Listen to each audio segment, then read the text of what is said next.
La palabra misericordia a nosotros nos suena con unas connotaciones pues un poquito negativas. Somos más amigos de la justicia. Incluso cuando vamos al lenguaje de la calle, lo que queremos es justicia, nadie quiere misericordia. Incluso la misericordia aparece en el mundo civil vinculado a los comportamientos débiles. O sea, vemos a una persona casi despreciable y decimos, pues este es objeto de misericordia. Entonces es una connotación negativa que tiene. Pero la misericordia aparece también como la concreción de lo que es un amor visible y tangible. Y en el mundo bíblico aparece bajo la expresión de un amor entrañable, de un amor que nace desde dentro, de un amor que nace desde el corazón, de mover la misericordia cordial, cardíaco, ese es el corazón, o sea, algo que brota desde dentro y que nos lleva como una especie de instinto natural a sentir compasión, cercanía, bondad, piedad hacia la persona necesitada. Vamos a hablar como de una especie de sentimiento natural, que va más allá de la justicia, más allá de lo debido, y por lo tanto entra dentro del campo de la gratuidad. Digamos que la justicia se nos debe en derecho, es algo que podemos reclamar, mientras que la misericordia o bien lo entendemos como algo que hacemos desde la total gratuidad, que la persona que lo recibe no tiene derecho a ello, o bien lo entendemos como un cariño especial que brota desde dentro de nuestro corazón. El Papa Francisco, en la primera expresión que pone para definir la encíclica, lo que nos dice es que Jesús es el rostro de la misericordia del Padre. Empleando otras expresiones, porque normalmente estas primeras frases de los documentos pontificios, de las encíclicas, van muy matizadas. Es la definición. Jesucristo nos evoca a una persona histórica, Jesucristo, y nos evoca también el objeto de nuestra fe, somos cristianos. Rostro es algo que se ve, visible, es algo que está ahí, es el rostro de una persona. Y la misericordia del Padre, no de Dios, porque Dios para nosotros los cristianos se nos manifiesta como Padre, no se nos manifiesta como destino, como juez, no se nos manifiesta como algo, un instinto ciego, como algo mistérico que está ahí oculto, ante lo cual, pues como Moisés, tenemos que ponernos de rodillas. Jesucristo es el rostro de la misericordia del Padre. Como dice la carta de San Juan, a Dios nadie le ha visto, pero en la carta a los Hebreos, Dios que habla y ha hablado de muchas maneras, en la etapa final ha hablado a través de su Hijo. Por lo tanto, nosotros la percepción que tenemos de Dios, la catequesis sobre Dios, nos la ha dado Jesucristo, con sus palabras y con sus obras, y fundamentalmente con su, obra que llamamos de la redención. Se convoca el año jubilar de la misericordia. Veo por el guión que ayer don Luis les habló de lo que son los años jubilares, lo que es el año de gracia del capítulo 4 de Lucas en la sinagoga de Nazaret, donde Jesús proclama un tiempo nuevo, un año de gracia. Los años jubilares, muchos de los aquí presentes, todos de los aquí presentes hemos vivido un año jubilar muy importante, que fue el año 2000. Los 2000 años del nacimiento de Jesús. Muchos recordarán el año jubilar, creo, de 1950. Hubo año jubilar. Y, si Dios nos da salud y en su providencia lo estima conveniente, bastantes verán o veremos otra fecha también muy importante, que es el año 2033, que celebraremos 2030, que llega pronto. Yo era pequeño y decían, el año 2000. Bueno, pues ya estamos en el 2016. El 2033 serán los 2000 años de la muerte redentora de Jesús. La Pascua del 2033 entiendo que por razones obvias, pues será también un año jubilar muy denso, el momento muy importante en la experiencia cristiana, los años jubilares. Comienza el 8 de diciembre del año 2015 y acaba el 20 de noviembre del año 2016. El Papa lo vincula también a los 50 años del Concilio Vaticano II. El 8 de diciembre, porque dice él en el documento, que es cuando realmente comenzó esta etapa final de la historia de la redención con la solemnidad de la Inmaculada Concepción. El 8 de diciembre celebramos la Inmaculada Concepción en previsión del nacimiento de Jesús, pues Dios Padre entiende que María tiene que ser concebida sin pecado original, porque de ella es de donde va a nacer, de un cuerpo virginal inmaculado y puro, es de donde va a nacer Jesús, el Hijo de Dios, Jesús de Nazaret. Y lo hacemos con la mirada puesta en Jesús y en su rostro misericordioso, que es lo que se nos dice en el número 8. Y el Papa desarrolla pues toda una catequesis en torno a la mirada misericordiosa de Jesús. Y esto es una parte importante de la exposición de esta tarde. ¿Cómo es la mirada de Jesús? Pues los evangelios nos dicen lo que Jesús hacía, los milagros, lo que Jesús enseñaba, las bienaventuranzas, y lo que Jesús sentía. Y hay muy pocos textos, algunos textos, como entre líneas, donde se nos dice cómo sentía Jesús. Dice, viendo a la gente, sintió lástima de ellos porque les vio tristes, solos y abandonados. Es Mateo 9, como ovejas sin pastor. Vamos a ver dónde lo podemos ver. Mateo 9, les vio tristes y abandonados como ovejas sin pastor. Así es como Jesús, digamos que veía a la gente con ese sentimiento. Al ver a la gente sintió compasión de ellos porque estaban cansados y abatidos, como ovejas sin pastor. Jesús recorría todos los pueblos y aldeas enseñando, anunciando y curando las enfermedades y dolencias. Mateo nos describe en una frase muy sencilla cómo es el corazón de Jesús. Sintió compasión de ellos porque estaban cansados y abatidos como ovejas sin pastor. Esa es ¿Cómo veía Jesús a la gente? Pues no como les vieron los discípulos. Despide a la gente, que se vayan, aquí no caben. Y le dicen al otro, Felipe, calcula cuánto hace falta para dar de comer a todo esto. Y dice, no sé cuántos denarios no serían suficientes para que cada uno le tocara un cacho. Entonces, mándales que se sienten. La mirada de Jesús.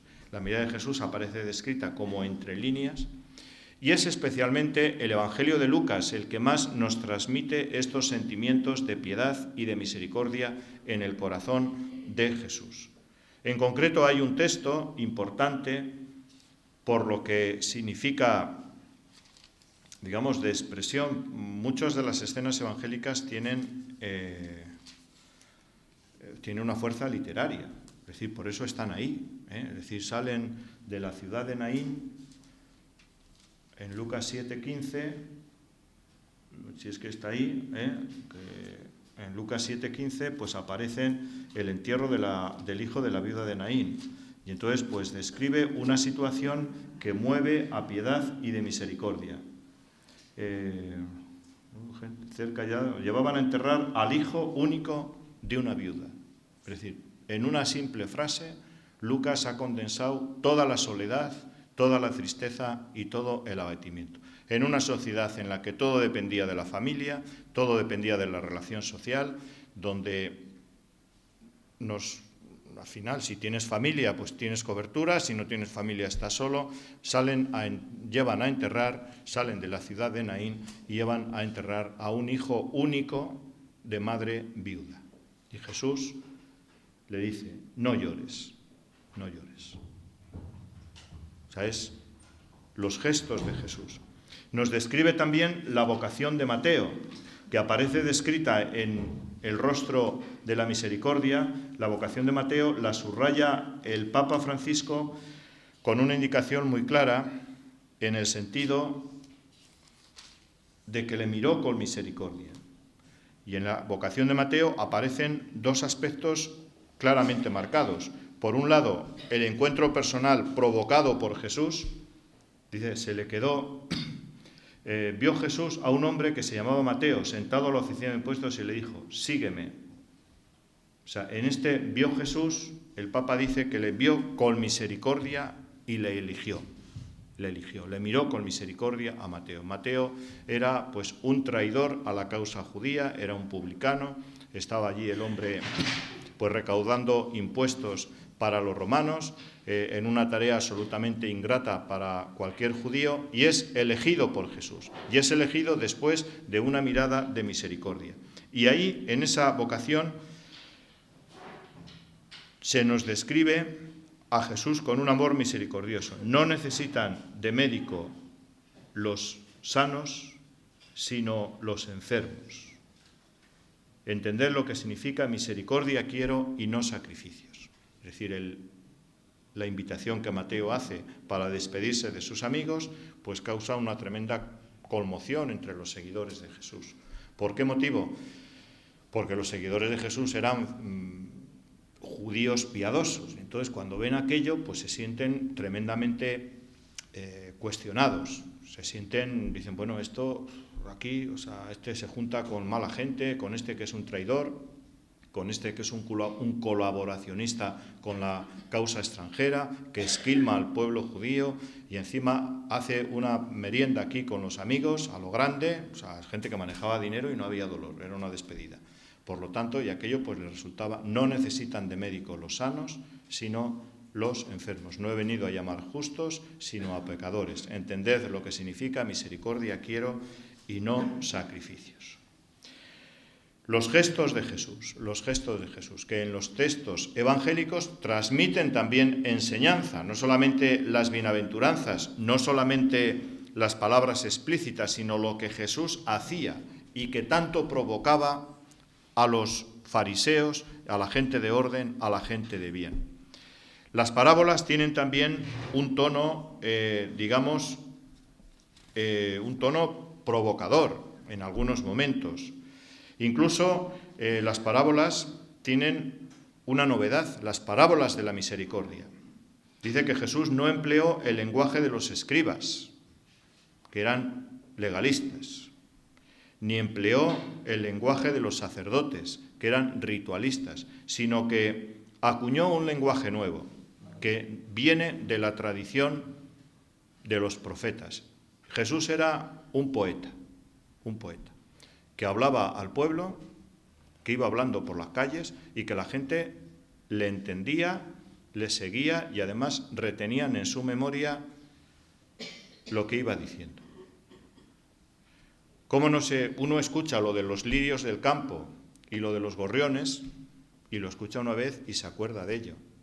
Y si escucha lo de si tu ojo te hace caer, sácatele. Si tu mano te hace caer, córtatela. O sea, son frases que están hechas para ser recordadas, nada más oírlas una sola vez. Es el lenguaje oral. Cuando leemos los evangelios en esta perspectiva, vemos que, sobre todo en Mateo, Marcos y Lucas, hay mucho de esto. Jesús hablaba como un poeta y la gente iba a escuchar a Jesús porque tenía un lenguaje diferente, hablaba distinto. Era una predicación como muy llamativa. No solamente había gestos, como lo de la comida con los publicanos, o la multiplicación de los panes y de los peces, o entrar en casa de un pecador, y allí, pues, lo de Zaqueo, ha entrado a hospedarse en casa de un pecador, o lo de cuando van donde el fariseo, que le invita a comer, y entonces aparece allí una mujer, una pecadora pública. Me decían los niños, pues si es una pecadora pública es que roba en los supermercados. Pues no. Me preguntaban, ¿qué es una pecadora pública? Pues una señora que roba en el supermercado. No. Entonces apareció allí y ahí se generó una situación muy tensa, muy tensa. Esta mujer ama mucho porque muchos la ha sido perdonada. O sea, una persona tenía 2 deudores, recordad esa parábola. ¿Quién crees que le amará más? Dice, bueno, pues al que más se le perdonó.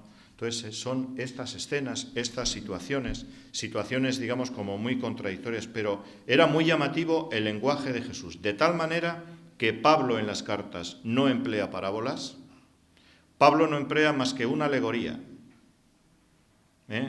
una alegoría que además no tiene origen bíblico, y es esa de que el ojo no puede decir a la mano, no te necesito.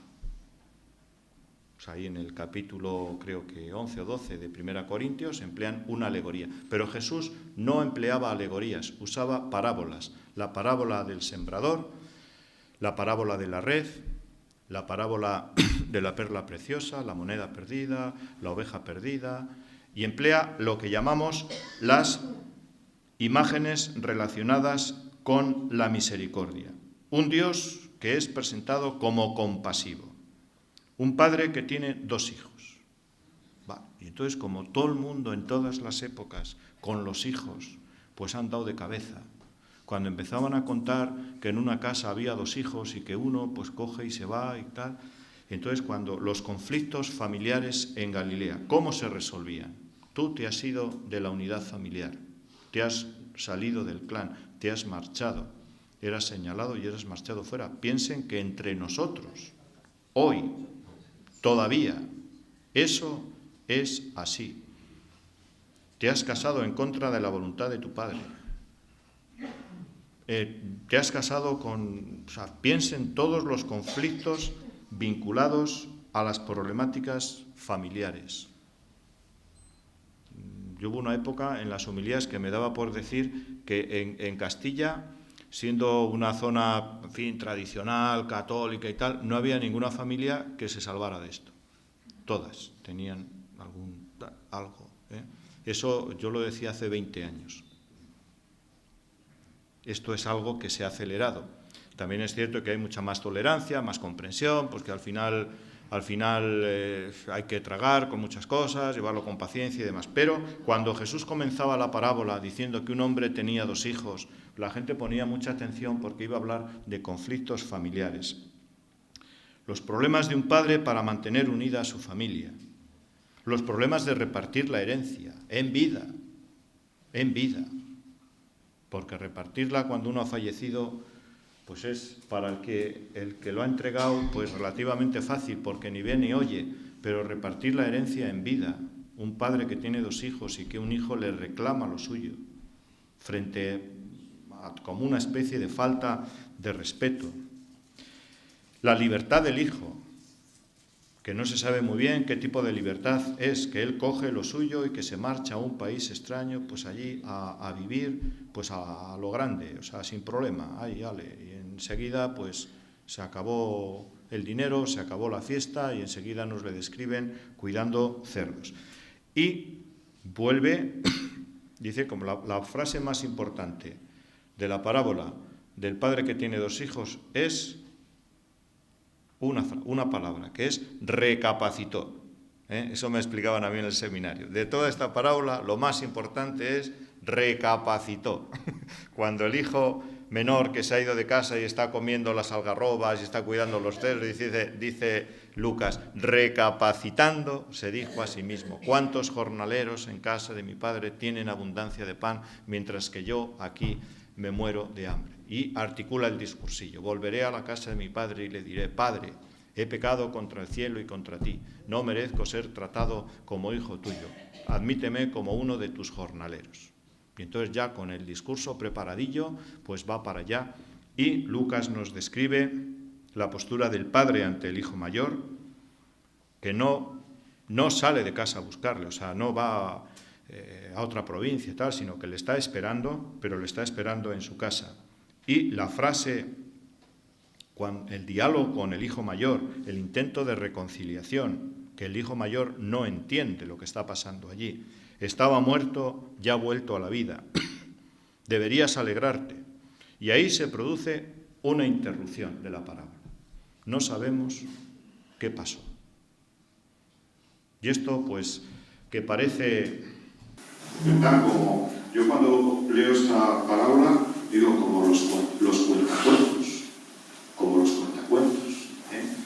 Es decir, que nos imaginamos a los predicadores de la primera generación cristiana nos imaginamos a Jesús contando lo del hijo pródigo, y eso es todo como una especie de teatro. O sea, uno que está en su casa, se va, entonces nos describe a un personaje, el padre, con unas características muy propias. Es alguien que respeta decisiones que atentan contra la moral, digamos, familiar del entorno, que es respetuoso, que deja hacer aunque el hijo se equivoque, que es capaz de acoger, y que es capaz de corregir al hijo mayor. Y la palabra la dejan ahí. O sea, nos gustaría saber qué pasó después. Si el hijo mayor cogió y se marchó también con lo suyo y volvió otra vez a repetir la historia. Dice, el reino de Dios será como nos describe este padre. Será acogimiento, será paciencia, será respeto a las decisiones equivocadas. Será una especie de padre que tiene pues independencia y autonomía suficiente pues, para que, bueno, tus hijos, si quieres ir, ya eres mayor, mira, a ver, tú tienes que hacer tu vida. Esa parte final de la parábola, donde, pues bueno, queda ahí el tema abierto, donde hay un juicio implícito bastante duro frente a la gente de bien, a la gente que ha estado siempre en casa, cumpliendo. Yo jamás te fallé, pero no has entendido nada de lo que aquí acontece.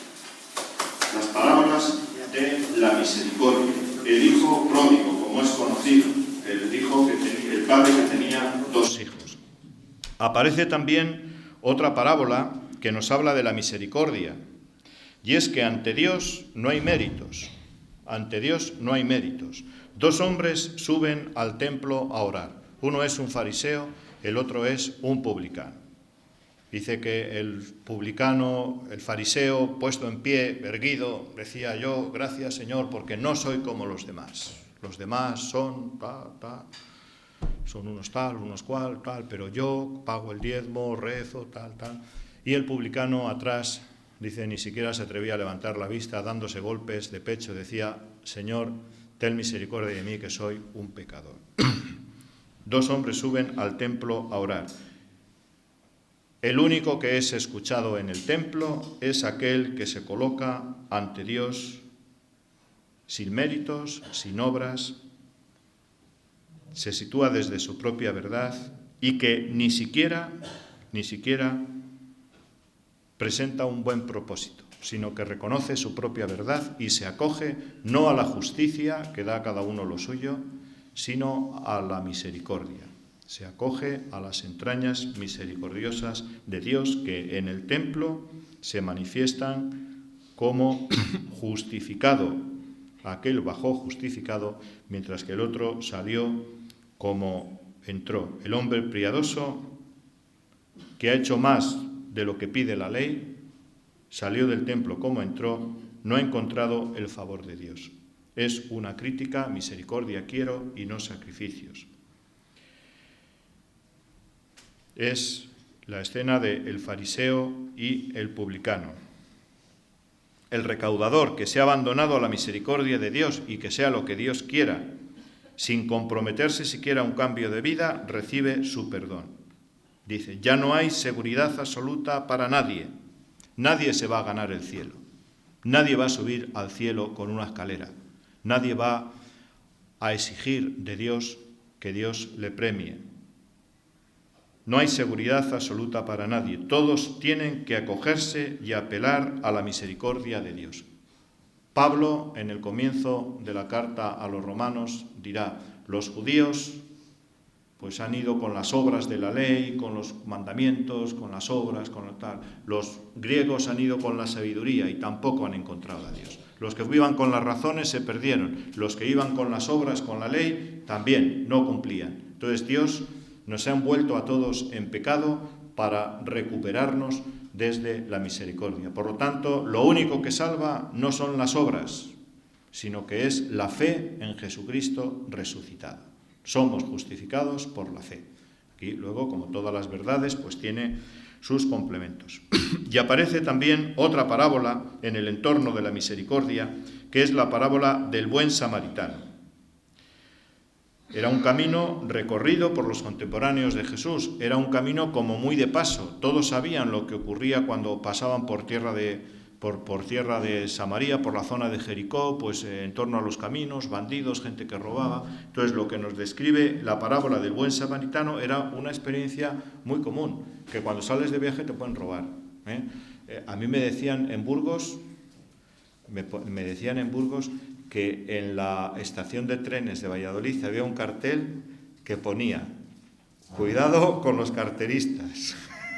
Yo no sé si eso era verdad o no. Es decir, que había un aviso como diciendo cuidado, cuidado. Y claro, me decían, es que allí hay carteristas y pintores. Cuando decían lo de pintores, no sé si se referían a los de brocha o a los otros. Entonces, pues bueno, cuidado. Cuando uno iba de viaje, pues había muchos peligros. Entonces, a este buen señor, pues fue asaltado por los ladrones y fue, digamos, expoliado, apaleado, robado y abandonado. El reino de Dios se hace presente donde Dios actúa con misericordia. Pasó un levita, pasó un sacerdote. Es muy curioso lo que dice Ratzinger en el libro de la vida de Jesús. Dice, poco podían hacer. Claro, vino el buen samaritano, que era un comerciante, y venía equipado. Llevaba aceite, dinero, cabalgadura. Claro, es una interpretación, digamos, como muy, muy salvapatrias, ¿no? Pero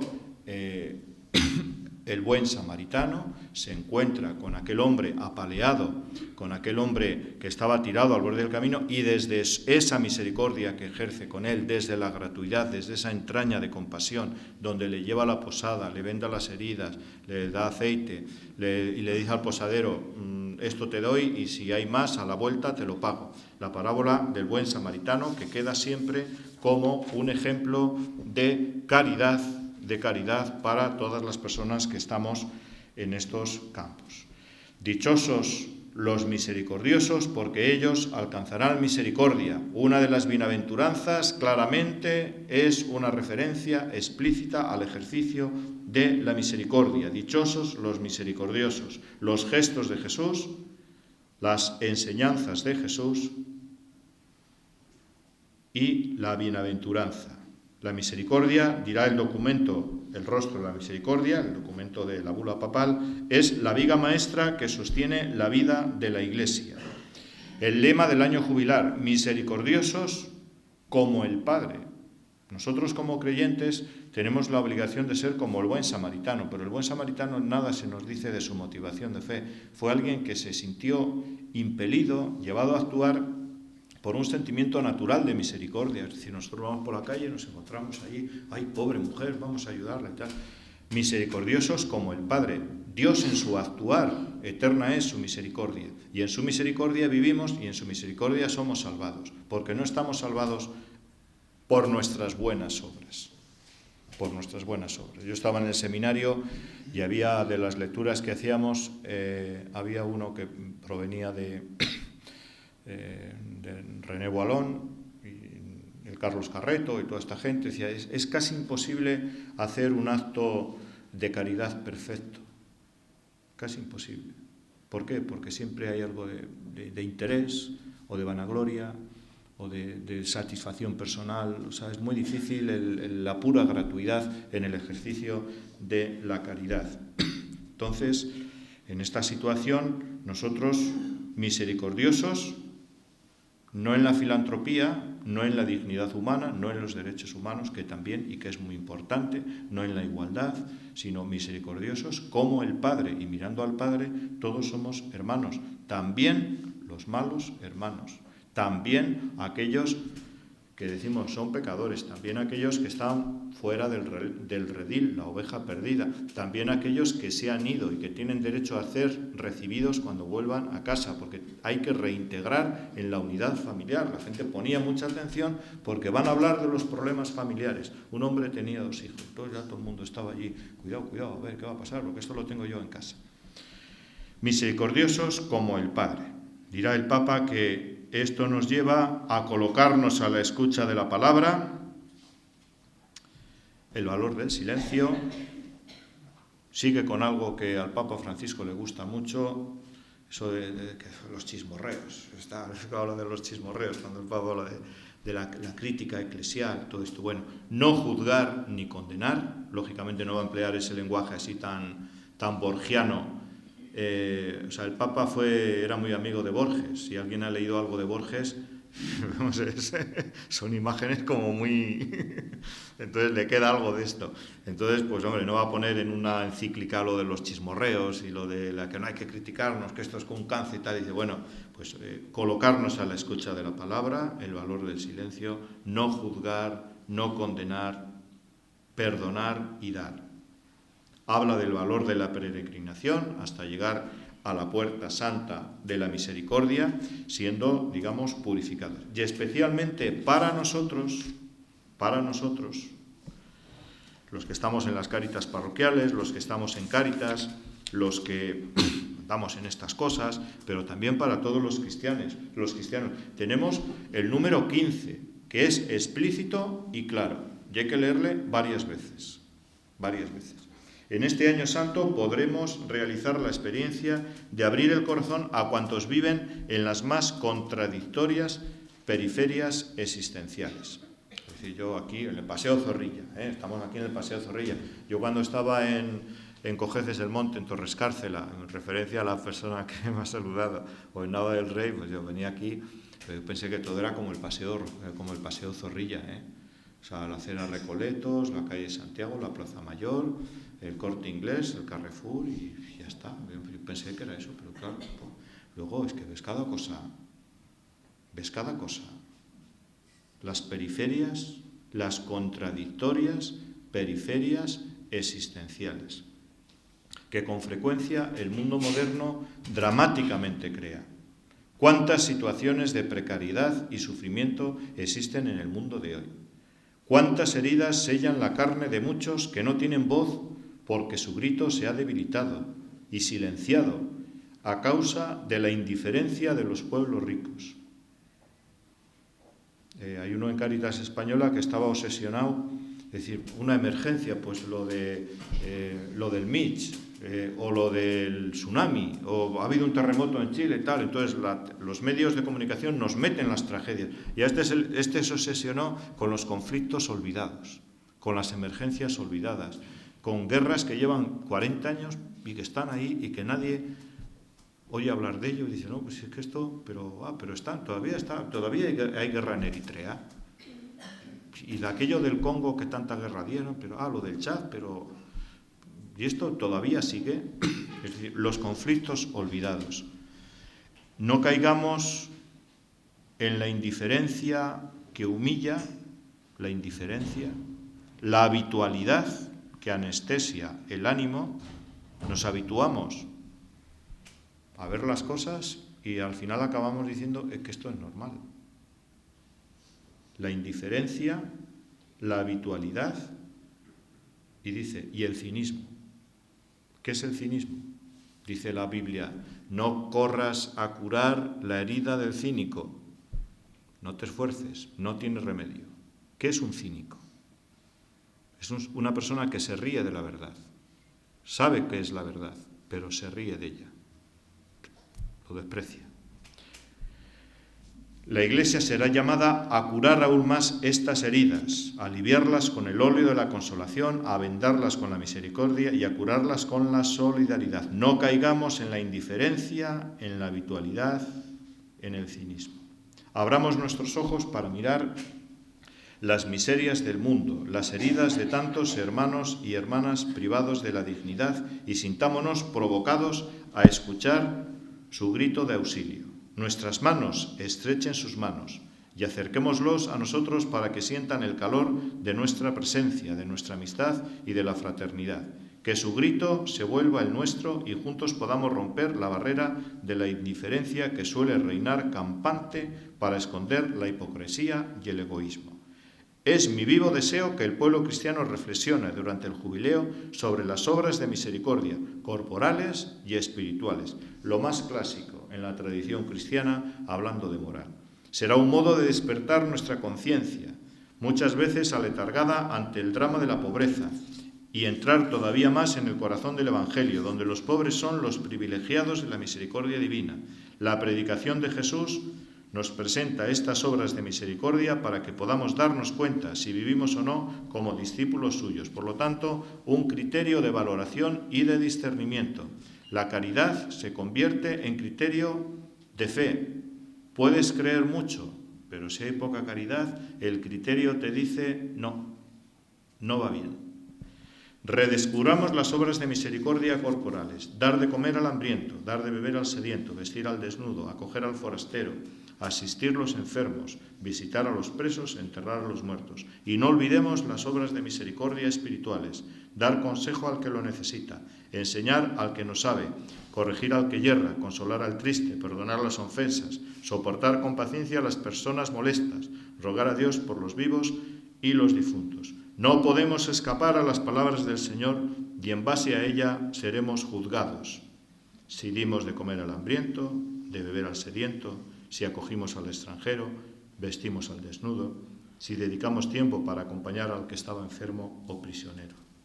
No olvidemos las palabras de Juan de la Cruz: en el ocaso de nuestras vidas seremos juzgados por el amor.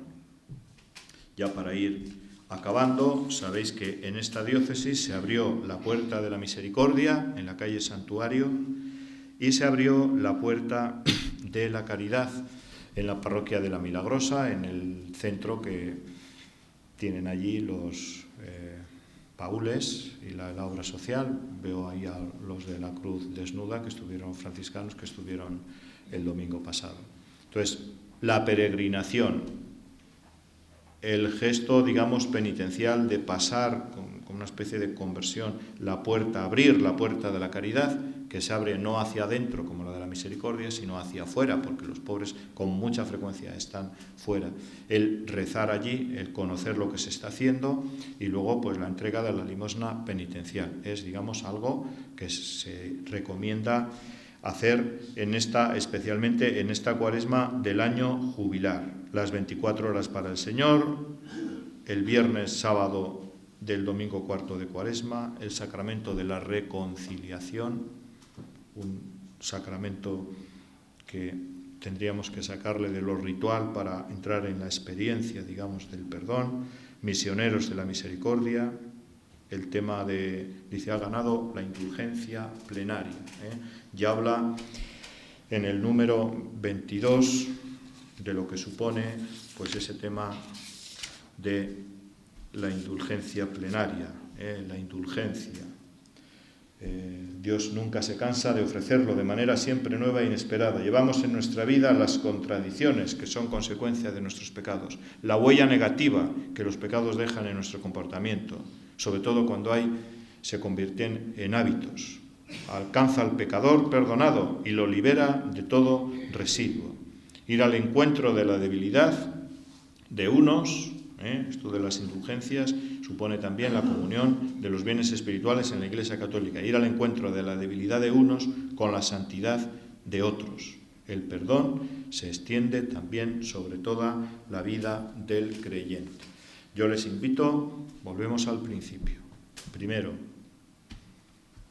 a leer el documento, una lectura meditativa, a reflexionar sobre las parábolas de la misericordia, están en el capítulo 15 del Evangelio de Lucas, y vamos, no se compliquen mucho.